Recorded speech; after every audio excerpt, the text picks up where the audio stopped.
Chez cet artisan fleuriste, l'événement le plus important de l'année se prépare. Bonjour madame. Je viens pour la Saint-Valentin. Oui. Chaque année, la Saint-Valentin est l'un des moments les plus attendus. Les clients affluent pour acheter la fleur qui représente l'amour, la rose.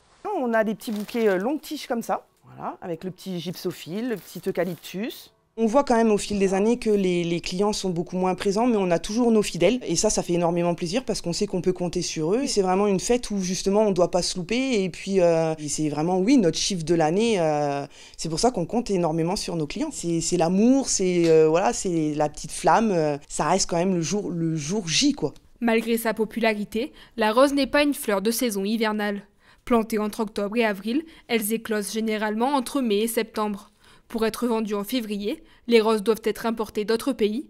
Selon le site Reporter, 60% d'entre elles viennent du Kenya ou d'Équateur, où elles sont coupées et transportées à bord d'un avion cargo réfrigéré. On essaye un petit peu de changer les mentalités en proposant aussi de la fleur de saison, comme de la tulipe et de la runoncule qu'on entend beaucoup parler aux informations depuis quelques jours. Mais effectivement, ça reste le plus gros reste la rose rouge. Alors, au niveau des roses, on a un petit peu de roses qui viennent un petit peu du Midi et du centre de France. Mais malheureusement, on n'a pas assez de production française pour agrémenter tous les fleuristes de France. Donc, c'est vrai que la plupart viennent d'Europe. Donc, je fais attention à ce qu'elles viennent de pays européens.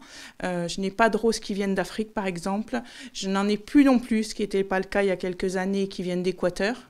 Malgré l'impact écologique, la rose reste la fleur la plus vendue en France à cette période. Des alternatives écologiques et locales sont possibles pour acheter des fleurs de Saint-Valentin. Par exemple, offrir des fleurs de saison comme la tulipe, des plantes éternelles plutôt que des fleurs fraîches, ou se fournir chez son fleuriste local.